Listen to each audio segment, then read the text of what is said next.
ఎలా అమలు చేస్తానో తెలుసా? కులం చూడం, మతం చూడం, ప్రాంతీయం చూడం, రాజకీయాలు అసలే చూడను అని చెప్పాడు. అధికారంలోకి వచ్చాడు. కులాన్ని చూసి డబ్బులేశాడా? ప్రాంతాన్ని చూసి డబ్బులేశాడా? పార్టీలను చూసి డబ్బులేశాడా? పేదవాడైతే చాలు, వాడికి సంక్షేమ కార్యక్రమాలు అందించాలి అని అందించాడు జగన్మోహన్ రెడ్డి గారు అని మనం చేస్తున్నా. మీ ఊర్లో కాపునేస్తే ఎంతమందికి వేశారు? ఏమండి, పోయినసారి గ్లాసుకు ఓటు వేసిన వారికి కూడా కాపు నేస్తం వేసిన ఘనత జగన్మోహన్ రెడ్డి గారు మనం చేస్తున్నా. తెలుగుదేశానికి ఓటు వేసిన వృద్ధుడికి కూడా ఇంటికెళ్ళి పెన్షన్ ఇచ్చిన ఘనత జగన్మోహన్ రెడ్డి గారు మనం చేస్తున్నా. అరే చంద్రబాబు 5 సంవత్సరాలు పరిపాలన చేశాడు. అరే వృద్ధాప్య పెన్షన్ ఇవ్వమంటే ఆమెవరో జగన్ జిందాబాద్ అందని చెప్పేసి వృద్ధాప్య పెన్షన్ ఇవ్వకుండా ఎగ్గొట్టినటువంటి దుర్మార్గమైన రాజకీయ పార్టీ తెలుగుదేశం అని ఈ సందర్భంగా నేను చెప్పదలుచుకున్నా. కులం చూడలేదు, మతం చూడలేదు, ప్రాంతీయం చూడలేదు, రాజకీయాలు చూడలేదు.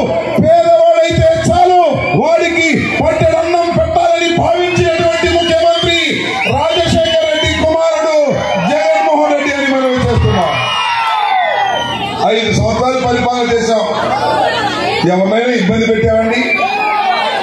రాజకీయంగా ఏమన్నా తొక్కామండి? రాజకీయంగా ఏమన్నా కక్షలు పెంచామండి? తగాదాలు పెట్టామండి? అలాగే తెలుగుదేశం కూడా వచ్చినా, జనసేన కూడా వచ్చినా ధర్మం అయితే పని చేసి పంపించినటువంటి ప్రభుత్వాన్ని కాదని అడుగుతా ఉన్నా. ఇంతటి చక్కని పరిపాలన చేసినటువంటి ప్రభుత్వం మళ్ళా 5 సంవత్సరాల తర్వాత మీ దగ్గరికి వచ్చాం. అయ్యా జగన్మోహన్ రెడ్డి గారిని గెలిపించండి, మాకు 2 ఓట్లు వేసి గెలిపించండి, అధికారంలోకి మళ్ళా తీసుకురండి, మళ్ళా మీకు సేవ చేస్తామని చెప్తూ ఉన్నాం. ఎవరు మేము? నేను అంబటి రాంబాబుని, ఆయన అనిల్ కుమార్ యాదవ్. మేము ఏమి చేశాము 5 సంవత్సరాల కాలంలో కానీ అంతకు ముందు కానీ? రాజశేఖర్ రెడ్డి వెంట నడిచిన వ్యక్తిని నేను, అవునా కాదా? రాజశేఖర్ రెడ్డి మరణించిన తర్వాత జగన్మోహన్ రెడ్డి వెంట నడిచిన వ్యక్తిని నేను. పార్టీలు మారావా? జెండాలు మార్చావా?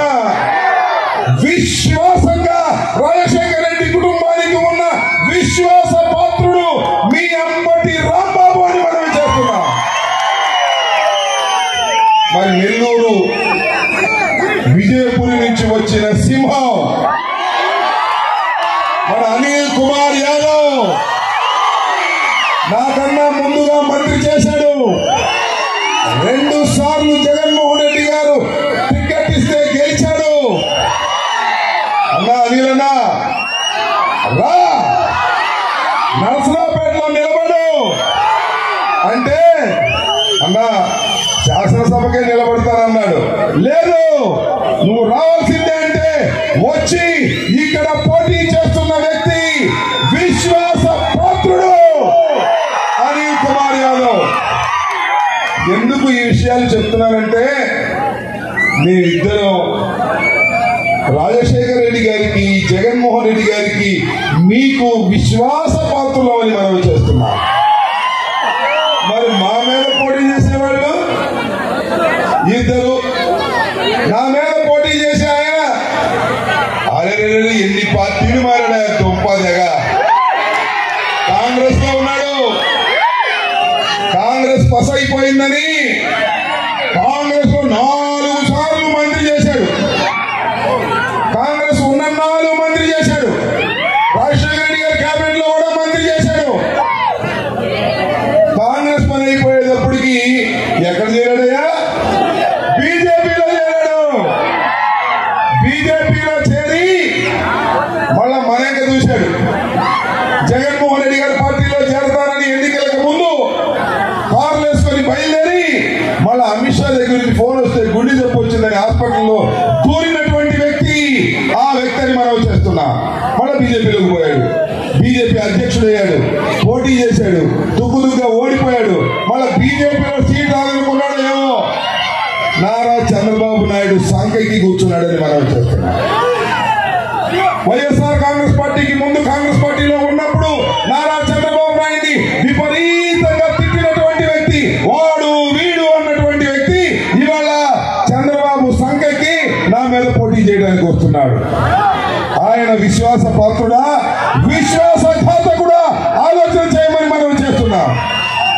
అతను విశ్వాసఘాతకుడు, పార్టీలు మార్చే వ్యక్తి అని మనం చేస్తున్నాం. మరి అనిల్ కుమార్ మీద పోటీ చేశాను ఎవరండి? మొన్నటిదాకా మనవడే ఉన్నాడుగా, మొన్నటిదాకా ఫ్యానో ఫ్యానో ఫ్యానో ఫ్యానో అన్నాడుగా. ఏమీ లేదు, సింపుల్.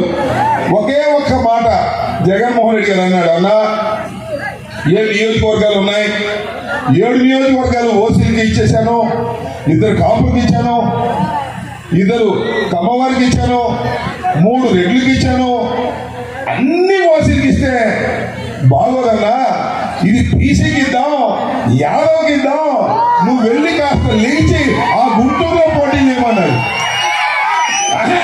నేను ఇక్కడే పోటీ చేస్తాను చెప్పింది నన్నా, గుంటూరులో వెళ్ళి పోటీ చేయి, నువ్వు గెలుస్తావు, గెలవకపోతే రాజ్యసభ ఇస్తాను వెళ్ళు అని ఆదేశిస్తే నేను వెళ్ళను, ఫ్యాన్ నుంచి సైకిల్ ఎక్కుతా అని సైకిల్ ఎక్కాడు. ఇప్పుడు సైకిల్ ఎక్కుతున్నాడు, తుప్పు సైకిల్. లావు శ్రీకృష్ణదేవరాయలు గారు బాగా డబ్బుల్లో లావుగా ఉంటాడు, అందుకే వెళ్ళాడు. పార్టీలు మార్చిన ద్రోహులు వాళ్ళు, విశ్వాసఘాతకులు వాళ్ళు. ఇవాళ నర్సరావుపేటలోనూ ఈ శాసనసభలోనూ జరుగుతున్నటువంటి పోరాటం విశ్వాసఘాతకులకి, విశ్వాస పాత్రులకి జరుగుతున్నటువంటి ఎన్నిక అని మనం చేస్తున్నాం. ఎన్నికలో మీరందరూ ఆశీర్వదించాలి. జగన్మోహన్ రెడ్డి గారిని మళ్ళా అధికారంలోకి తీసుకురావాల్సినటువంటి బాధ్యత మీ అందరి మీద ఉందని మనం చేస్తున్నాం. మనది ఏ పార్టీ? మనది మాస్ పార్టీ. చూసాగా అక్కడి నుంచి ఇక్కడికి వచ్చేదాకా ఎంతమంది జనం. మనది మాస్, వాళ్ళది క్లాస్. తెలుగుదేశాన్ని క్లాస్, బీజేపీది క్లాస్, జనసేన అంతకన్నా క్లాస్, సినిమా పార్టీ. నేను మనవి చేస్తున్నా, మనది పేదల పార్టీ, వారిది పెత్తందారుల పార్టీ. పేదల పార్టీ ఇదే విజయం అని కూడా ఈ సందర్భంగా నేను చెప్పదలుచుకున్నా. కొంకరగుంట వచ్చిందో మాట చెప్పాలబ్బా, చెప్పకపోతే నాకు కూడా ఇబ్బంది ఉంటుంది. ఎందుకంటే మా వాళ్ళు ఇక్కడ ఎక్కువ, మా వాళ్ళు పాపం పవన్ కళ్యాణ్ అని కోరుతున్నారు. మామూలుగా కోరుతారా? ఎక్కడికైనా పవన్ కళ్యాణ్ వస్తే ఇక్కడ నుంచి చీఫ్ వేసుకెళ్ళి సీఎం సీఎం సీఎం అని. ఏమయ్యా సోదరులారా, నా కులస్తులారా, జన సైనికులారా, ఇప్పుడు చెప్పండి అయ్యా, మీరు జన సైనికులా లేక చంద్ర సైనికులా? ఆలోచించుకోమని మనం చేస్తున్నా. దుర్మార్గుడు, దుష్టుడు, మోసగాడు చంద్రబాబు వంగవీటి మోహన్ రంగారావు గారిని నడి బజారులో నరికి చంపినటువంటి పార్టీ అధినేతగా ఉన్నటువంటి నారా చంద్రబాబు నాయుడు కాపుల రిజర్వేషన్ కోసం అడుగుతా ఉన్నా. కాపు సోదరులారా, ఇక్కడ మా కాపు సోదరులు ఉన్నారులే, మా జాలయ వీళ్ళందరూ ఓకే. ఇంకా దూరంగా జనసేనలో ఉన్న కాపు సోదరులారా అడుగుతా ఉన్నా, ఏమండి రిజర్వేషన్ ఇస్తానని ఆశపెట్టింది ఎవడండి? అతనే కదండి, చంద్రబాబే కదండి. ఎవడు అడిగాడండి రిజర్వేషన్ ఇస్తా, అధికారంలోకి వస్తే 6 నెలల్లో రిజర్వేషన్ ఇస్తా అని చెప్పావే. ఇవ్వకపోతే పాపం ముద్రగడ పద్మనాభం నిరాహార దీక్ష చేశాడు. చేస్తే ఏం చేశావే? తీసుకెళ్లి జైల్లో పెట్టావు, కొట్టావు, భార్యను తీసుకెళ్లావు, కుమారుని తీసుకెళ్లావు. చిత్రహింసలకు గురి చేసినటువంటి కాపు వ్యతిరేకి దుర్మార్గుడు చంద్రబాబు నాయుడు అవునా కాదా చెప్పమని అడుగుతా ఉన్నా. అదే వేసుకోండి అయ్యా, వేసుకోండి, వేసుకోండి కాపులు. పవన్ కళ్యాణ్ ముఖ్యమంత్రి అయితే ఆయనకి వేసుకోండి అయ్యా. పవన్ కళ్యాణ్ ముఖ్యమంత్రి కాకపోతే ఆయనకి ఎందుకయ్యా? చంద్రబాబుకి వేస్తానంటయా? జగన్మోహన్ రెడ్డి ఇచ్చిన మాట మీద నిలబడే వీరుడు. 5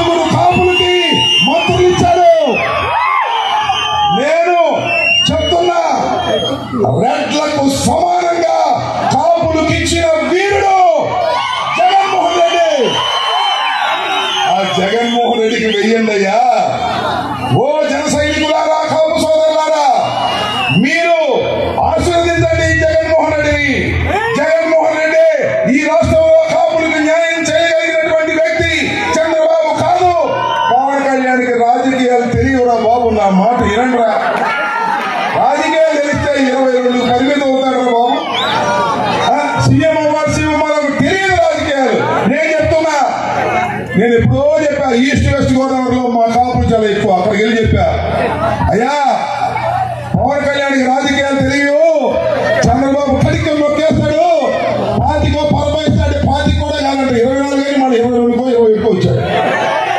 అవి కూడా ఇవ్వలేకపోతున్నాడు. ఆయన గడి తేళ్ళ, అవరగడి తేళ్ళ, బందరు తేళ్ళ ఇవ్వలేకపోతున్నాడు. పవన్ కళ్యాణ్ మాట విని రాజకీయాల్లోకి వెళితే కుక్క తోక పట్టుకొని గోదావరి ఈదినట్టే అని చెప్పా. గోదావరి జిల్లా నుంచి కాపు సోదరులు ఫోన్ చేసి, అన్న రాంబాబు నువ్వు చెప్పింది కరెక్ట్ అయ్యా, మనోడికి రాజకీయం తెలియదు, ఆ చంద్రబాబు ముంచేశాడంట. ఆలోచన చేయమని ఈ సందర్భంగా నేను మనవి చేస్తూ, 3వసారి పోటీ చేస్తున్న నాకు 2 సార్లు పోటీ చేస్తే ఒకసారి 924 ఓట్లతో ఓటు పాలయ్యా. అయినా జగన్మోహన్ రెడ్డి గారు ఇక్కడే ఉండు పోటీ చేయమని చెప్తే ఇక్కడే పోటీ చేశా. 20,800 ఓట్లతో గెలిపించారు. నేను మనవి చేస్తున్నా, నా పరిపాలనలో ఎక్కడా దుర్మార్గం చేయాలా, అన్యాయం చేయాలా, డబ్బుల కోసం కక్కుర్తి పడాలా, ఎవడొచ్చినా పని చేశా. అయితే కొంతమంది అంటారు రాంబాబుకు నోటి దురస ఎక్కువ అంటారు. ఏమయ్యా ఇన్ని పనులు చేసినప్పుడు నోటి దురుసు అయితే క్షమించి ఓటేయలేదా అని అడుగుతా ఉన్నా. క్షమించండి, పొరపాటు అయితే ఓటేయండి, గెలిపించండి. మీ కుటుంబ సభ్యుడిలాగా పనిచేస్తా, నిర్మోహమాటంగా పనిచేస్తా, పైసా కోసం కక్కుర్తి పడేవాడిని కాదు. ఇంతకు ముందు తెలుగుదేశం అధికారంలో ఉన్నప్పుడు ఎలా దోచుకుందో మీకు నేను ప్రత్యేకంగా చెప్పవలసిన అవసరం లేదు.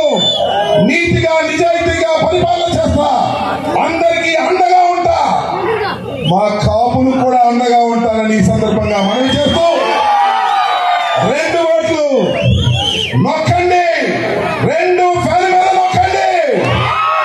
జగన్మోహన్ రెడ్డి గారు ఒకటే అంటున్నాడు, అమ్మా 224 సార్లు నొక్కానమ్మా బటను, అమ్మఒడి కోసం నొక్కా, రైతు భరోసా